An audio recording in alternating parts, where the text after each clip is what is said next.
even when they nerfed her, they didn't gut her. Yeah. No, no. And I'm glad that they gave her a slap on the wrist. Honestly, I feel like out of all the top tier, she's the most tame. Honest. She is the most She's also tame. the most honest. Yeah. Like. All right, we got game 1 on Final D. Blue versus Josh King. Here we are. I'm glad that you also recognize the Josh King. I believe it's the words of the prophet Mick, where if you refer to Josh King by the tag that he goes on my stream, that you are a narc.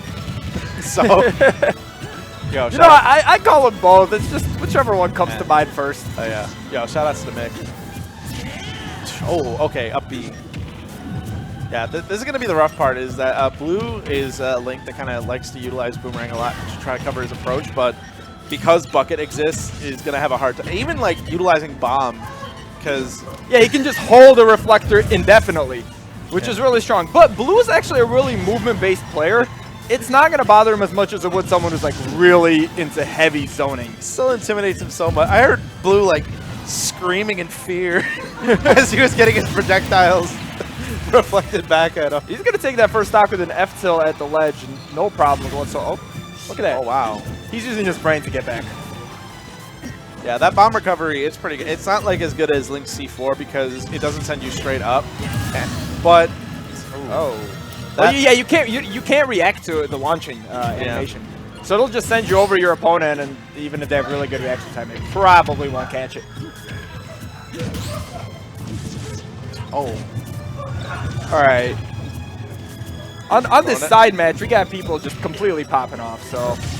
Oh, back air, nice. Got that stage control back. And utilizing his options out of up B really well. Yeah, certainly.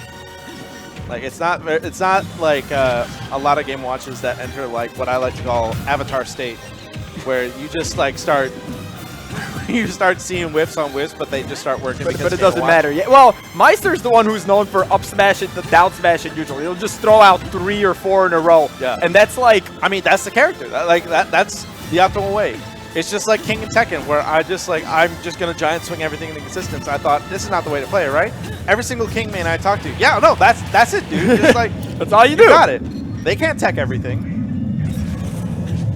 Yeah, I mean, Meister's like particularly known for it. I don't really see other Game & Watches bust out to just smash attacks in neutral. Oh, God, Josh King slipping. Yeah, he snuck that one in.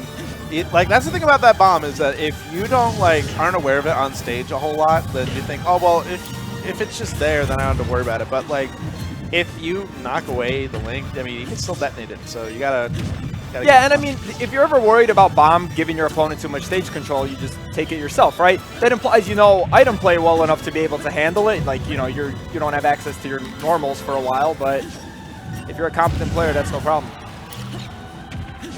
Nice. You can use that bomb to recover. Oh, he went right past him. He was kind of banking for that bomb to put him into the up B, so you give him a little bit of advantage. But yeah, it's still not working. Reflector keeping the bomb at bay. And Blue's not throwing out that many projectiles. He's more like spacing on his shield with fair and air. Yeah, that's the thing. Like, if anything you can't do, you just need to space your aerials. Like max distance on Game & Watch's shield. Like that's like pretty much the best thing that you can do if you're like in like a state of neutral where you can't really approach him.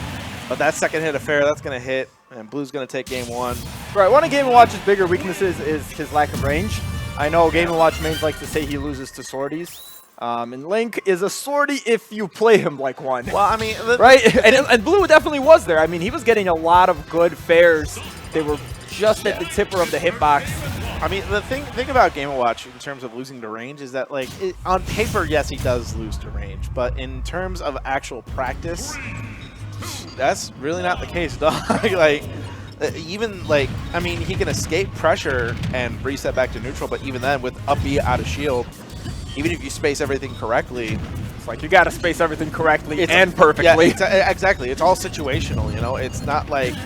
Oh, nice. Oh, okay, good. Nice capitalization on there with the boomerang. Yeah, a little alley-oop from the boomerang. Man, that back air lasts a long time. He had his jump. Okay, he ain't good. worried. No berry. He tried to. That was some technical spaghetti. We know exactly what he wanted. Yeah, he was at a position where he could have tried to just recover like from the low, but at the same time, oh my! I love it. I love it. He almost broke his shield. I'm about to say, like, that charged up B, it does a surprising amount of shield damage. Yes. It also has a surprising amount of lag. It's like, if you whip that move, you're going to eat a really strong punish. So don't whip. Oh, forward air. Oh, nice chase from Josh King. Yeah, Josh King is being very commanding in this game, too. Yeah. Only 90%. Well, only, but he's on his last stock. Blue is. Oh, nice forward tilt there. Not enough to kill, surprisingly. Yeah, good DI. Couldn't get his ledge trap with the bomb going. Oh, yeah, you got to be careful about exploding the bomb when he has the bucket out. It blocks the detonation, too. Exactly. Like, it's a full, like, it neutralizes your projectile, both, like, in terms of physical and energy base. So it's like, no, not today. Josh King is really laying on the pressure this game. He's kind of staying as close to Blue as he can without, you know, not letting him breathe at all. Yeah, this is the oppression session that's going on right now. That was absolutely oppressive. I mean, you could tell Blue was shook. He was struggling to find an option to relieve all that pressure, but he just couldn't. He got chased off stage with back air. He got caught and shielded the ledge with fair. I forgot how he lost his first. Oh yeah, technical spaghetti. Yeah. I mean, I honestly, like I said, it's one of those things where, you know, Josh King wanted to respond back, so that's a good way to respond back. That was game 2 and 3. Game 2 and 1 that were was on final game 2. D. On final D, right? Yeah, but I think Blue was just fine with the run back. I don't know what he banned, but I would have just imagined that they just agreed to the run back. Now he wants the platforms. Understandable, right? I mean, do you really want to give him the final D again? Nah. And especially even like other stages like Town and City, you know, it's like you don't want to give Game & Watch places where he has like a lot of space to run around. I know Josh King's a big fan of final D. He's comfortable on that stage. I mean, anytime that somebody wants to land, I mean, the Game & Watch basically has all the room in the world to just like. Thing is, Link is also notoriously good on final D, so they each got their game there. Now we got the final game here on Smashville.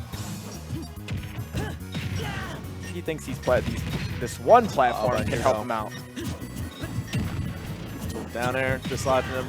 And again, that's the thing. Like, you can't really come down like that. I get he's trying to go for the cross up nair, but at the same time, like anything that is not like super well spaced on Game & Watch's shield, it's just gonna immediately get upbeat. Right, and then the projectiles he has is infinitely lasting reflector, right? There. Oh, okay. Now, I like that he's now actually Blue's actually starting to angle the boomerang around Josh King as he's starting to land. It's actually really creative, and he's using that to bait out the bucket so that he can punish it with forward tilt. Yes. Oh, you know, that forward air always surprises me how strong it is. That seemed a little unnecessary. He still has to land, but all right, he gets it. I like that. Just do not opt to deal with the bacon or any of that ledge trapping at all. Yeah, definitely, you know, take your bacon back. So that was a good recovery. Is that it? Link is heavy, man. Link is just heavy enough. But he's down 100% this entire stock. So with this rage, he can definitely take this first stock. I wouldn't put it past him. Okay. Interesting. Oh, with F smash, that's gonna be the forward air. That's gonna take the stock. Yeah, you know that F smash would have been Blue stock if he found his mark. All right, juggling with the up airs, catching on the jab on the way down. So much damage. All right, he's still looking for his first stock. I think he's kind of found his footing compared to that dominating game 2 we saw. Okay. Oh, okay. All right. That was clever. That was clever. That's a good way to get around it. Yeah. Yeah, I definitely like. Okay, he's buried. He's dead. Yep. He killed a man. That's the Game & Watch special. Down smash to F smash. It's like why not have one of your smash attacks just combo into another? Going low. Nice dislodging him from the ledge. Okay, fair. Blue's starting to run this back in terms of percentages, but he needs to like. There it is. Oh, there that's it is. a perfect way to equalize this game. All right. Yeah, his previous forward smash didn't quite land its mark, but this one was. I was just about to say, just like that. Now we got a match. 73%, I'd say he's just out of percent range for Game & Watch's super long deadly strings that'll do like 40, 50%. But now he's got to watch out for like down smash and reflector and get his own combos going. I like the use of just throwing the bomb away, just kind of disregarding it. All right, that's a good way to. That's smart too. Oh, okay. Okay, he's got to land. Gets his landing. Gets a boomerang hit. Nice. Forward smash. He's got center stage. He can set something up. That's a lot of good damage, and he has the rage now. Oh, that air dodge. There? Did he die to the last hit of Nair off the top? Yeah, he did. Yeah, that was very much down to the wire. Yeah, like Josh King, like he was expecting something, and he was probably expecting an air dodge or some option like that as he was coming down. And I guess he was looking maybe to get him with back air, but I'm pretty sure he knew at the percent, like no matter what he threw out, it was just going to. Yeah, we didn't see a freeze frame, so it was most certainly like bad DI. But yeah, that. I mean, you weren't expecting that, and you were so high up. Like, how do you even react to that? Like honestly, all realness, I would have got hit.